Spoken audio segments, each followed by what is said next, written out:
Nouvelle édition de Réflexion. Merci de votre fidélité, mesdames et messieurs. Les États-Unis refusent de rapatrier leurs soldats du Niger. Ils y resteront coûte que vaille. Ils signent et persistent. Les soldats américains resteront au Niger.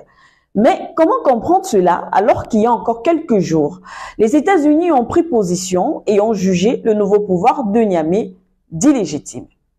Alors, les États-Unis sont même allés plus loin et ont décidé de couper l'intégralité de leur aide financière qui s'élève à 442 millions de dollars au nouveau gouvernement du Niger, dirigé par le général Tiani, celui-là qui a renversé Mohamed Bazoum il y a environ 3 mois. Mais qu'est-ce qui se passe exactement? C'est au Sénat américain que les sénateurs ont rejeté une résolution qui devrait obliger le rapatriement des soldats américains du Niger. Résultat, 11 voix pour le oui et 86 pour le non. En gros, les soldats américains ne bougeront pas. Depuis le départ des militaires français du Niger, il y a ce débat aux États-Unis. Doit-on être solidaire de la France ou pas, ou alors sauvegarder ses intérêts? Apparemment, les États-Unis ont décidé de préserver prioritairement leurs intérêts. Ajoutez à cela la reprise de la guerre dans le conflit israélo-palestinien. C'est donc ce sénateur républicain Rand Paul qui a introduit une résolution qui demande au président Joe Biden le retrait des troupes américaines du Niger dans un délai de 30 jours. Selon lui, alors que le Moyen-Orient est en feu, quel sens cela a-t-il d'avoir plus de 1000 soldats au Niger? Est-il judicieux de stationner plus de 1000 soldats dans un pays dirigé par une junte militaire? La réponse de ses homologues, oui monsieur, nous allons rester au Niger. Mais c'est une contradiction. Quel contraste! Pourquoi voulez-vous rester sur un territoire dirigé par des autorités illégitimes selon vous? Pourquoi vouloir rester dans un pays que vous avez décidé de sanctionner? Pourquoi y rester par force? On se demande. Aux États-Unis, c'est une règle. Si un gouvernement est jugé illégitime par Washington, Washington coupe tous les liens, retrait immédiat, suspension des aides comme on a vu avec le Niger. Mais voyez comment, justement au Niger, ils sont en train de marcher sur leurs propres lois, de piétiner leurs propres règles parce qu'ils veulent préserver leurs intérêts. L'élégance aurait voulu que, après avoir pris cette décision, que les États-Unis quittassent le Niger, tout simplement. Alors, on ne nous dit pas tout. L'on compte donc officiellement quelques 1000 soldats américains stationnés au Niger dans le cadre de la lutte contre les groupes armés terroristes dans la région du Sahel et en Afrique de l'Ouest de manière officielle. Alors pour les États-Unis, un retrait rapide du Niger va affaiblir les efforts de reconnaissance régionale et laisser la voie ouverte à l'influence russe et précisément au groupe paramilitaire russe qu'on appelle vulgairement Wagner.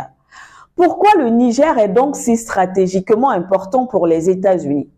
Nous savons tous que, avec le rejet de la France de part et d'autre en Afrique, les États-Unis ont décidé de sortir de leur confort et d'aller eux-mêmes en guerre. Alors Washington cherche désormais à empêcher la Russie d'avancer ses pions en Afrique et précisément à Niamey. Le Niger est un maillon stratégique pour Washington dans la lutte contre le terrorisme. Les quelques 1000 soldats sont répartis sur 2 bases militaires dans le pays.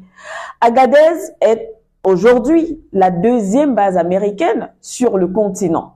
C'est une base de drones, la 201, qui constitue la principale base de renseignement du Pentagone au Sahel.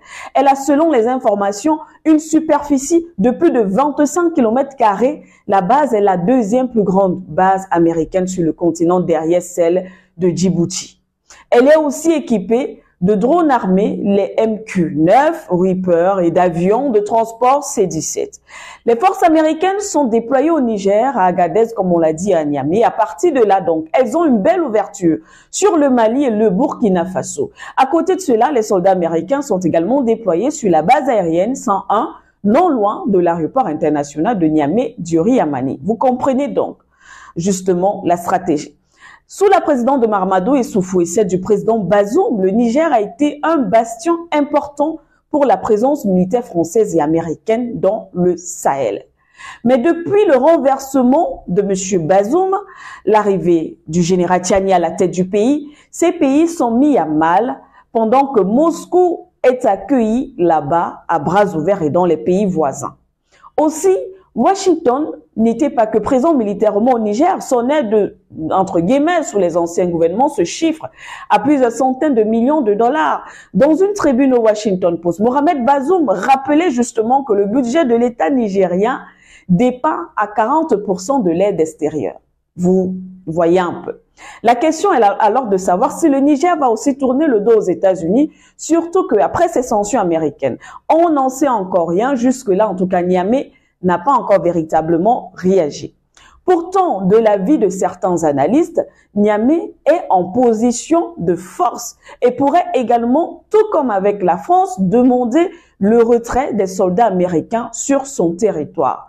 N'oubliez surtout pas de vous abonner et d'activer la cloche de notification pour ne rater aucune de nos prochaines vidéos.